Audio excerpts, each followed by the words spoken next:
खबर भिंड जिले से है, जहां यूपीएससी संघ लोक सेवा आयोग द्वारा अगस्त 2023 में केंद्रीय सशस्त्र पुलिस बल के असिस्टेंट कमांडेंट पद के लिए परीक्षा आयोजित की गई थी। इस पद पर चयनित हर्ष सिंह भदौरिया ने कहा कि सफलता के लिए मन में धैर्य और सतत प्रयास बहुत जरूरी है। शिक्षकों के मार्गदर्शन में निरंतर अध्ययन सफलता की कुंजी है। यह बात शहर के इटावा रोड मधुबन कॉलोनी निवासी हर्ष सिंह भदौरिया ने यूपीएससी केंद्रीय सशस्त्र पुलिस बल प्रतियोगी परीक्षा में सफलता मिलने पर कही है। असिस्टेंट कमांडेंट पद पर चयनित होने पर हर्ष ने इस सफलता का श्रेय परिजन एवं शिक्षकों को दिया है। ये बताना मुनासिब होगा कि हर्ष से जब इंटरव्यू के दौरान उनसे सवाल पूछा गया कि आप आर्मी में जाना क्यों चाहते हैं, तो जवाब में हर्ष ने कहा कि भिंड जिले में सेना में भर्ती होने को लेकर युवाओं में बचपन से ही ललक होती है। ज्यादातर युवाओं में देश की सेवा करने का जज्बा देखकर इसमें जाने की इच्छा जागृत हुई। भिंड से editor in chief Mukesh Mishra की खास प्रस्तुति। नमस्कार, आप देख रहे हैं इंडिया फास्ट 24। इंडिया फास्ट 24 के सभी दर्शकों का चैनल में हम स्वागत करते हैं और आज खास मुलाकात कार्यक्रम में आज हम भिंड से हर्ष सिंह भदौरिया जी से बात करेंगे, जिन्होंने यूपीएससी की सीएपीएफ की परीक्षा को पास किया है और उनमें उनका असिस्टेंट कमांडेंट के पद पर उनका चयन हुआ है। चलिए बात करते हैं हर्ष सिंह भदौरिया जी से कि उनकी किस प्रकार से ये तैयारी उन्होंने की है, किस प्रकार से उन्होंने शिक्षा का जो अध्ययन किया है और आने वाले समय में और उनकी क्या योजनाएं हैं, उनसे बात करते हैं। आइए, आपको सबसे पहले हर्ष सिंह जी, आपको बहुत बहुत बधाई, शुभकामनाएं इस उपलब्धि के लिए। धन्यवाद सर, बहुत बहुत धन्यवाद आपका इस चीज़। तो यूपीएससी की जो सीएपीएफ की जो परीक्षा आपने पास की है, उसमें असिस्टेंट कमांडेंट का जो पद आपको मिला है, और इसके लिए आपने किस प्रकार से तैयारी की और जो शिक्षा है आपकी मूलतः कहाँ से प्रारंभ की थी, बताइए। मूलतः मैंने कक्षा 10वीं तक भिंड के सेंट माइकल स्कूल से अपनी शिक्षा प्राप्त की। उसके बाद मैं कोटा गया था, वहाँ पे मैंने जेईई के लिए प्रयास किया था, उसमें मेरा चयन नहीं हुआ था। उसके उपरांत मैंने बीएससी की ग्वालियर साइंस कॉलेज से, फिर मैंने एमए किया। इसी ग्रेजुएशन के दौरान मैंने कॉम्पिटिटिव एग्ज़ाम्स की तैयारी करना चालू किया। मैंने एनडीए, सीडीएस, एफकेट इन सारे के एसएसबीज दिए हुए थे, उनमें सफलता नहीं मिली। लेकिन उसके बाद ये सीएपीएफ का एग्ज़ाम के बारे में जानकारी मुझे प्राप्त हुई यूपीएससी के। इसमें मैंने प्रयास किया। पहले प्रयास में मेरा इंटरव्यू में नहीं हो पाया था फाइनल मेरिट लिस्ट में। इस बार दूसरे प्रयास के इंटरव्यू में मेरा चयन हुआ है एसी के पद पर। तो अपने यहाँ रहकर ही ग्वालियर में मुख्यतः अब तैयारी की सीएपीएफ की। उसके बाद ये एग्ज़ाम में सफलता प्राप्त। जैसे हर्ष सिंह जी, आपसे ये अपने जो युवा हैं हमारे ज़िले के हैं और वो लोग भी ये जानना चाहेंगे कि आप फूब ब्लॉक के अंतर्गत जो नाहरा गांव है, बहुत इंटीरियर क्षेत्र है, इस इंटीरियर क्षेत्र से आप आते हैं और ऐसी परिस्थिति में आपने जो शिक्षा हासिल की और शिक्षा के बाद आपके मन में बचपन से क्या आता था आपके मन में, थोड़ा सा अपने बारे में बताएं। हाँ, बिल्कुल। घर में मेरे माता पिता और मेरे बाबा तीनों लोग ही शिक्षक हैं, तो वहाँ से ये मैंने शिक्षा प्राप्त की। कुछ अच्छा लक्ष्य जीवन में रखकर चलना है और उसको प्राप्त करना है। तो माता पिता और मेरे बाबा, ये तीनों लोग ही थे मुख्यतः जिन्होंने मुझे मार्गदर्शन दिया कि क्या करना है जीवन में आगे। तो उन्हीं के पद चिन्हों पर चलते हुए मैंने ये सारी चीज़ें प्राप्त की। उसके तत्पश्चात क्या हुआ, इंटरनेट रेवोल्यूशन अपने भारत में बहुत ज़्यादा आगे आ चुका है, बहुत ही आगे आ चुका है। तो सारी इन्फॉर्मेशन ऑनलाइन अवेलेबल है। कुछ भी आप जानना चाहें, किसी भी चीज़ क्षेत्र में आपका इंटरेस्ट हो, तो आप उसकी तरफ आपका रुझान अपने आप हो जाता है। जैसे अपने भिंड में लगभग हर एक घर से सिक्योरिटी फोर्सेस में लोग हैं, आर्मी में, नेवी में, एयरफोर्स में, पुलिस में।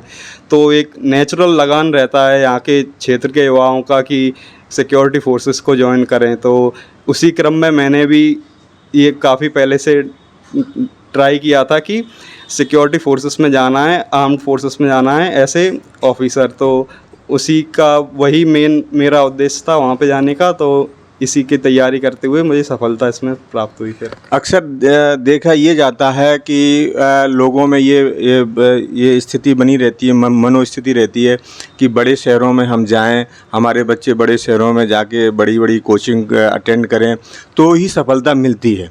क्या आपने भी कोई इस प्रकार की कोई बड़ी कोचिंग आपने अटेंड की है?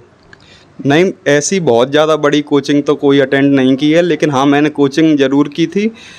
इस एग्ज़ाम के लिए नहीं की थी, दूसरे एग्ज़ाम के लिए की थी, लेकिन मुझे अब अपने भारत में जितना इंटरनेट फैल चुका है, ऑनलाइन हर एक चीज़ सुविधा उपलब्ध है। आपको कोई भी स्टडी मटेरियल चाहिए, आपको कोई भी वीडियो लेक्चर चाहिए यूट्यूब पर या अन्य कई माध्यम है, वहाँ पर सब आप अवेलेबल है, तो आप वहाँ से सीधे पढ़ाई कर सकते हैं। आज के समय ऐसा कोई ज़रूरी नहीं है, आवश्यक नहीं है कि आप दिल्ली जाएँ या कोई और बड़े शहर जाएँ जहाँ पर जाकर आप यूपीएससी की एग्ज़ामों के लिए तैयारी करें। आप निश्चित तौर पर ही अगर आप मेहनत करेंगे और मार्गदर्शन लेंगे किसी का, तो आप निश्चित तौर पर ही आप अपने शहर में, अपने घर में रहकर भी इस एग्ज़ाम में आप सफलता प्राप्त कर सकते हैं। अक्सर ये देखा जाता है कि माता पिता ये सोचते हैं कि हमारा बच्चा पढ़ लिख जाए, पढ़ लिख के कोई भी नौकरी उसे मिल जाए, छोटी नौकरी मिल जाए, बड़ी नौकरी मिल जाए, है ना, कैसे भी करके वो जो है अपने पैरों पे खड़ा रहे, है ना। इन सब बातों को आपके ऊपर कोई दबाव था कि नौकरी नहीं लगी या नौकरी लगेगी तो कैसे लगेगी, ऐसा कोई मानसिक दबाव कभी आपके मन में आया? नहीं, इस बारे में तो मैं बिल्कुल नहीं कहूँगा कोई मानसिक दबाव था। कभी भी मेरे माता पिता ने या कोई भी परिवारजन ने कभी ये नहीं कहा कि आप इस एग्ज़ाम में क्यों सफलता प्राप्त नहीं कर पा रहे हैं। बस उनका एक ही कहना रहता था, आप ईमानदारी से प्रयास करते रहें, लगातार सफलता एक ना एक दिन निश्चय ही आपको मिलेगी। तो ऐसा कोई मानसिक दबाव कभी नहीं था हमारे ऊपर कि आपको अभी ही सफलता प्राप्त करनी है या अभी ही कोई एग्ज़ाम में आपको पास करना है, आपको ज्वाइन करना है, ऐसा कभी कोई दबाव नहीं रहा था। यूपीएससी अपने आप में बहुत बड़ा नाम है, हमारे देश की सर्वोच्च संस्था है। ये संस्था सबसे बड़ी जो सर्विसेज होती हैं, मैं समझता हूँ कि इंडिया में ही नहीं, हमारे पूरे सभी विश्व में भी ये एक ऐसी संस्था है जो सर्वोच्च उत्कृष्ट परीक्षाओं को कंडक्ट कराती है और उसके अंतर्गत ये सारे पद भरे जाते हैं। और इतनी बड़ी परीक्षा में आप जब बैठे, उसमें परीक्षा को दी आपने, तो कहीं आपको घबराहट रही या कोई आपको मन विचलित हुआ या कोई ऐसा डर लगा कि इतनी बड़ी परीक्षा को हम कैसे फेस करेंगे और कैसे पास करेंगे? थोड़ा बहुत तो नर्वसनेस निश्चित ही रहता है। कोई भी एग्ज़ाम के लिए अगर आप तैयारी कर रहे हैं और उसका एग्ज़ाम है या इंटरव्यू है, लेकिन बहुत ज़्यादा नर्वस होना भी नहीं चाहिए। तो मैं भी बहुत ज़्यादा नर्वस नहीं था। थोड़ा बहुत तो ज़रूर मन में रहता है कि कैसे इसमें क्या करना है, कैसे इसमें ढंग से इसमें परफॉर्मेंस देना है। तो यही था कि थोड़ा बहुत तो था, लेकिन बहुत ज़्यादा नहीं था। ज़रूर यूपीएससी बड़ी संस्था है, लेकिन अपनी तैयारी पर भरोसा था, जो मैंने काफ़ी समय से मैं कर रहा था और काफ़ी अच्छे से मैंने अपनी प्रिपरेशन कर रखी थी। तो उस पे मुझे विश्वास था कि मैं जाऊंगा तो जरूर अवश्य अच्छा करूंगा। अक्सर लोगों का ये मानना है पर जाकर आप यूपीएससी की एग्ज़ामों के लिए तैयारी करें। आप निश्चित तौर पर ही अगर आप मेहनत करेंगे और मार्गदर्शन लेंगे किसी का, तो आप निश्चित तौर पर ही आप अपने शहर में, अपने घर में रहकर भी इस एग्ज़ाम में आप सफलता प्राप्त कर सकते हैं। अक्सर ये देखा जाता है कि माता पिता ये सोचते हैं कि हमारा बच्चा पढ़ लिख जाए, पढ़ लिख के कोई भी नौकरी उसे मिल जाए, छोटी नौकरी मिल जाए, बड़ी नौकरी मिल जाए, है ना, कैसे भी करके वो जो है अपने पैरों पे खड़ा रहे, है ना। इन सब बातों को आपके ऊपर कोई दबाव था कि नौकरी नहीं लगी या नौकरी लगेगी तो कैसे लगेगी, ऐसा कोई मानसिक दबाव कभी आपके मन में आया? नहीं, इस बारे में तो मैं बिल्कुल नहीं कहूँगा कोई मानसिक दबाव था। कभी भी मेरे माता पिता ने या कोई भी परिवारजन ने कभी ये नहीं कहा कि आप इस एग्ज़ाम में क्यों सफलता प्राप्त नहीं कर पा रहे हैं। बस उनका एक ही कहना रहता था, आप ईमानदारी से प्रयास करते रहें, लगातार सफलता एक ना एक दिन निश्चय ही आपको मिलेगी। तो ऐसा कोई मानसिक दबाव कभी नहीं था हमारे ऊपर कि आपको अभी ही सफलता प्राप्त करनी है या अभी ही कोई एग्ज़ाम में आपको पास करना है, आपको ज्वाइन करना है, ऐसा कभी कोई दबाव नहीं रहा था। यूपीएससी अपने आप में बहुत बड़ा नाम है, हमारे देश की सर्वोच्च संस्था है। ये संस्था सबसे बड़ी जो सर्विसेज होती हैं, मैं समझता हूँ कि इंडिया में ही नहीं, हमारे पूरे सभी विश्व में भी ये एक ऐसी संस्था है जो सर्वोच्च उत्कृष्ट परीक्षाओं को कंडक्ट कराती है और उसके अंतर्गत ये सारे पद भरे जाते हैं। और इतनी बड़ी परीक्षा में आप जब बैठे, उसमें परीक्षा को दी आपने, तो कहीं आपको घबराहट रही या कोई आपको मन विचलित हुआ या कोई ऐसा डर लगा कि इतनी बड़ी परीक्षा को हम कैसे फेस करेंगे और कैसे पास करेंगे? थोड़ा बहुत तो नर्वसनेस निश्चित ही रहता है। कोई भी एग्ज़ाम के लिए अगर आप तैयारी कर रहे हैं और उसका एग्ज़ाम है या इंटरव्यू है, लेकिन बहुत ज़्यादा नर्वस होना भी नहीं चाहिए। तो मैं भी बहुत ज़्यादा नर्वस नहीं था, थोड़ा बहुत तो ज़रूर मन में रहता है कि कैसे इसमें क्या करना है, कैसे इसमें ढंग से इसमें परफॉर्मेंस देना है। तो यही था कि थोड़ा बहुत तो था, लेकिन बहुत ज़्यादा नहीं था। ज़रूर यूपीएससी बड़ी संस्था है, लेकिन अपनी तैयारी पर भरोसा था, जो मैंने काफ़ी समय से मैं कर रहा था और काफ़ी अच्छे से मैंने अपनी प्रिपरेशन कर रखी थी। तो उस पे मुझे विश्वास था कि मैं जाऊंगा तो अवश्य अच्छा करूंगा। अक्सर लोगों का ये मानना है, हमारे समाज में ऐसा लोगों की भ्रांति कह सकते हैं उसको, कोई उसके पीछे कोई बहुत बड़ा सत्यता भी नहीं है कि बच्चे जो है अच्छे कॉलेज में पढ़ते हैं। अच्छे कॉलेज से मीन्स कोई दिल्ली पढ़ता है, कोई इंदौर पढ़ता है, या कोई और किसी बड़ी यूनिवर्सिटी से एजुकेशन करता है। और उन बच्चों के बारे में लोग ये सोचते हैं, उनकी भ्रांति रहती है कि शायद ये बच्चा इतनी अच्छी कॉलेज से पढ़ा है, इतनी अच्छी एजुकेशन उसने हासिल की, इतने बड़े शहर में रहा है, तो वो बच्चे ही बड़ी परीक्षा को हासिल कर सकते हैं, है ना, बड़ी परीक्षा को ही पास कर सकते हैं। ऐसी आपकी शिक्षा तो मैं समझता हूँ कहाँ रही है, इस बारे में थोड़ा सा आप प्रकाश डालें। निश्चित ही अगर कोई बहुत अच्छे कॉलेज से अगर कोई पढ़ाई कर रहा है तो बहुत अच्छी बात है, लेकिन मैं अपने बारे में बताऊंगा। मैंने ग्वालियर में साइंस कॉलेज से अपनी बीएससी में ग्रेजुएशन किया था। उसके बाद मैंने अपनी मास्टर्स एमए इन हिस्ट्री किया था इग्नू से, डिस्टेंस एजुकेशन से। हाँ, तो आप अगर चाहें किसी की तरफ आपका फोकस अगर सही है तो आप कहीं भी रहकर भी, किसी भी कॉलेज में रहकर भी, बहुत ज़्यादा अच्छे कॉलेज नहीं हैं, लेकिन आप अगर अच्छे से प्रयास करेंगे तो आपका निश्चित तौर पर ही आप सफल होंगे उस परीक्षा में। अच्छा, ये आपके माता पिता शिक्षक हैं, और शिक्षक होने के नाते उनकी किस प्रकार से आपको परवरिश उन्होंने की, और किस प्रकार से मार्गदर्शन आपका उनका मिलता रहा, इस बारे में? निश्चित तौर पर ही माता पिता का तो मार्गदर्शन सदैव छोटे से ही रहा है कि क्या ऐसे करना है, चीज़ें कैसे नहीं करना है। सबसे बड़ी सीख जो उन्होंने दी, डिसिप्लिन में रहो और अपने आप खुद से ईमानदार रहो। दुनिया के प्रति आप चाहें जैसे भी हो, खुद से आप अपनी ईमानदारी रखो, खुद से झूठ मत बोलो और प्रयास करते रहो। यही सबसे बड़ा मार्गदर्शन था जो मेरे माता पिता से मुझे प्राप्त हुआ।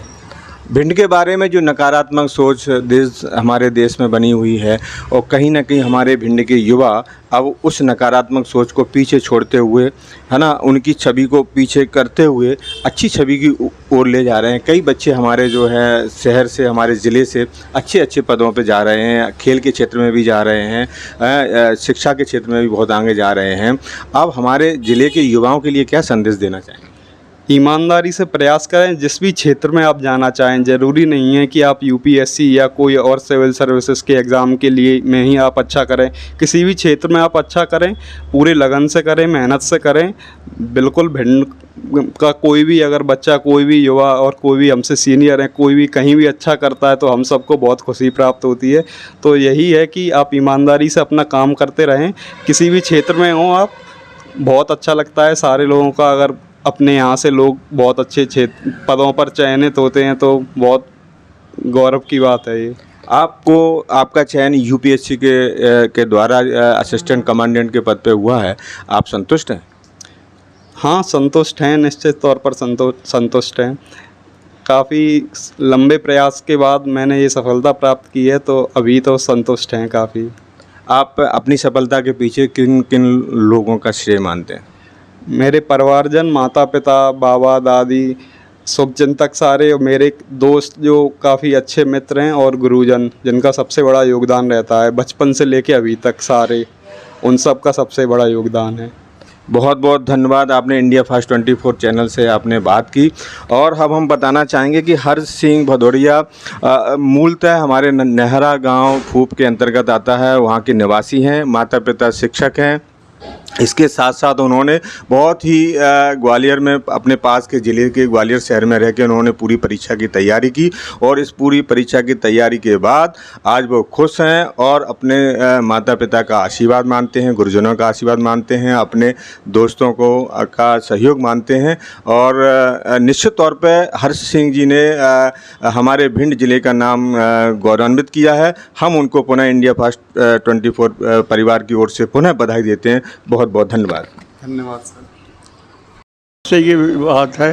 कोई भी लड़का किसी परिवार का हो या समाज का हो, जब वो उच्च पद पर जाता है तो सबको खुशी होती है और हम शुभकामनाएं करते हैं कि सारे बच्चे इसी प्रकार से आगे बढ़ें। आप खुश हैं? हाँ, प्रसन्न हैं बस। ठीक है।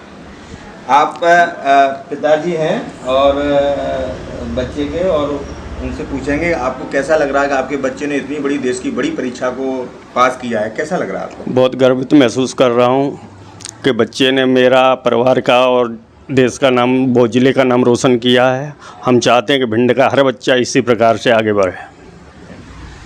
ये बच्चे की माताजी हैं, हर्ष की माताजी हैं, शिक्षिका हैं, और हम उनसे बात करेंगे कि आपको कैसा लग रहा है बच्चे ने इतनी बड़ी उपलब्धि हासिल की है? बहुत अच्छा लग रहा है, बहुत गर्व महसूस है मुझे अपने बेटे पर, और मैं यही ईश्वर से प्रार्थना करती हूँ, सब ईश्वर का आशीर्वाद है कि हर बच्चा इसी पद पर पहुँचे, अच्छे से अच्छे और इससे अच्छे पद पर पहुँचे, जिससे मतलब अपने ज़िले का, अपने गांव का, अपने माता पिता का, सबका नाम रोशन कर सके। Thank you. हर खबर सच के साथ, जुड़े रहिए हमारे साथ। हम दिखाएंगे हर वो खबर जिससे आपको है सरोकार। देखते रहिए नेशनल न्यूज़ इंडिया फास्ट 24, हर खबर सच के साथ।